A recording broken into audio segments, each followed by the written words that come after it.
El bullying es una palabra que significa intimidación.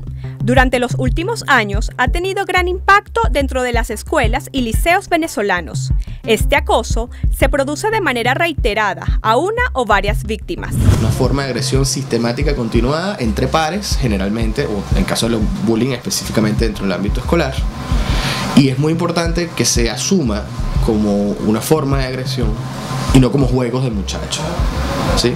Uno de los grandes problemas que ha tenido el bullying es que ha sido invisible hasta recientemente porque estamos acostumbrados a ver esa clase de conductas. Detrás del daño físico o psicológico hay una relación de poder por parte del agresor. Este se impone sobre la víctima y siente satisfacción ante el malestar del otro. Piensa que la violencia física y moral es la vía de conseguir reconocimiento en su entorno, convirtiéndose en un líder negativo. Un juego de poder del tipo llave y cerrojo, es decir, uno acosa a quien puede, ¿sí? No a quien no puede. Para yo poder acosar necesito establecer una relación de superioridad sobre él, a pesar de que es mi parte, una característica que me da poder sobre él. Y esa característica puede ser sencillamente la popularidad, puede ser estatura física, puede ser una condición económica más favorable, o sencillamente que soy pues muy buen mozo, muy guapo y me valgo de eso para tener superioridad sobre mis pares. Según un estudio realizado por el Centro Gumilla, 1 de cada 3 niños ha sido víctima de violencia escolar dentro de su entorno, siendo la intimidación y el hostigamiento la causa principal de abandono en escuelas y liceos. En Venezuela, los niños, niñas y adolescentes cuentan con deberes y derechos promulgados en la Constitución de la República Bolivariana de Venezuela. Igualmente, la Ley Orgánica para la Protección del Niño y Adolescente en el artículo 32 establece el derecho a la integridad de la niñez y adolescencia, frente a situaciones que puedan poner en riesgo su estado físico y emocional. No solamente prohíbe el maltrato, sino que además da un paso más allá y en el artículo 32A obliga al buen trato. ¿Okay? Entonces no solamente te está diciendo no maltrates, sino además tienes que tener una crianza de educación basada en el afecto, la solidaridad, la reciprocidad, ¿sí? Es decir, legalmente existen un marco legal suficiente para proteger a los chavos. ¿Cuáles son los síntomas para determinar el bullying? ¿Cómo debe ser afrontado y qué medidas hay que tomar? Las víctimas, quien padece el bullying, va a demostrar unos cambios en su conducta. Esos cambios en su conducta suelen ser la ansiedad, la baja autoestima, eso afecta el rendimiento escolar, por tanto el rendimiento escolar va a bajar.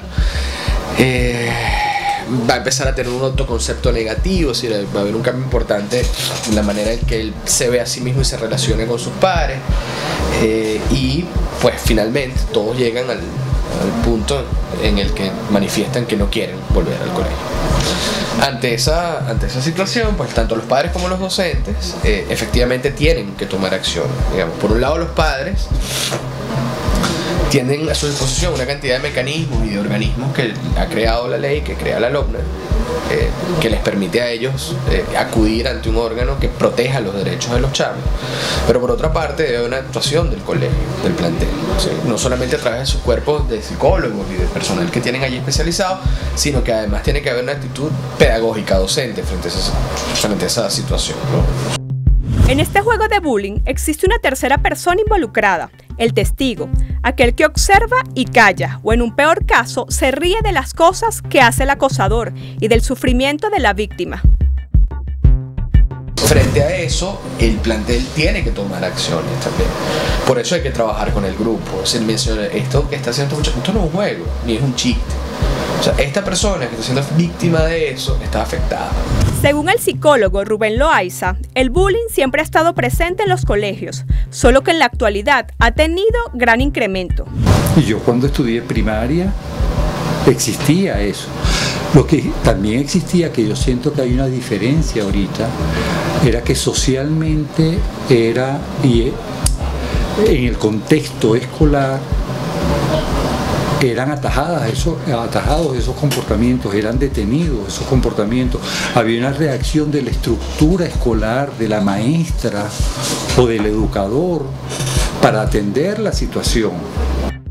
En algunos planteles hay fallas por parte de educadores para tratar el tema. En ocasiones, los profesores también son víctimas de violencia. Hay una deficiencia en muchos educadores de atender esa situación en el grupo de estudiantes, porque es que a veces también hay educadores que son acosados por los propios estudiantes. ¿Okay? Eso no lo podemos ver, la situación de bullying no la podemos ver separada de una condición social de agresión y de violencia. Actualmente existe un gran bombardeo donde la condición sexual y el aspecto físico marca la diferencia en una sociedad. Pero ¿qué papel juega la familia y los medios de comunicación en la formación de los futuros jóvenes? Hoy día no podemos decir que la conducta individual, ¿okay?, es generada única y exclusivamente por el entorno familiar. ¿Okay? Hoy en día los muchachos, parte tan importante como la dinámica familiar, juegan los medios de comunicación en el proceso educativo y de formación de los niños. Ya la familia, aun cuando sigue jugando un papel muy importante en el proceso de socialización de los muchachos y de los niños en particular, no es el único ente, no es el único ser que influye de manera determinante en el proceso educativo y de formación de los muchachos. Estadísticas reveladoras en un foro realizado por el diario Últimas Noticias expresan que 73% de los jóvenes no recibe sanción de sus padres si le encuentran un arma. 69% afirma que tampoco pasa nada si se escapan de casa. 38% de los padres van a reuniones y apenas un 12% retira el boletín en los liceos. 40% de los estudiantes venezolanos viven en situación de acoso en los planteles. En Venezuela, solo 1 de cada 3 niños acosados busca ayuda. Según el Centro Gumillas, 48% de los jóvenes ha sufrido agresiones verbales, 79% agresiones físicas, 24% abuso de poder y un 5% ha sufrido abusos sexuales en los planteles. Inculcar valores, el apoyo incondicional, la comunicación entre alumnos, padres y profesores son la clave fundamental para combatir esta realidad latente en los planteles. O sea que el docente no oculte, no esconda las condiciones o las situaciones de acoso que se puedan estar presentando. ¿Sí? Plasmarlo, evidenciarlo con los muchachos y conversar con los muchachos y manejar las situaciones y la implicación, que hable tanto el acosado como el acosador y que eso se pueda desmontar, ¿okay?, colectivamente con los muchachos. Yo estoy convencido de que en la medida en que tú trabajas con los muchachos, tengan la edad que tengan, esas situaciones, las situaciones de conflicto, las situaciones de problemas entre ellos, los problemas van disminuyendo, van aminorando y los muchachos van encontrando recursos de cómo enfrentar las situaciones. Es necesario romper el silencio y afrontar el acoso antes de que se convierta en una situación de delito. Debemos rescatar la función de la familia y del educador como agentes de formación de valores y desarrollo de jóvenes en la sociedad.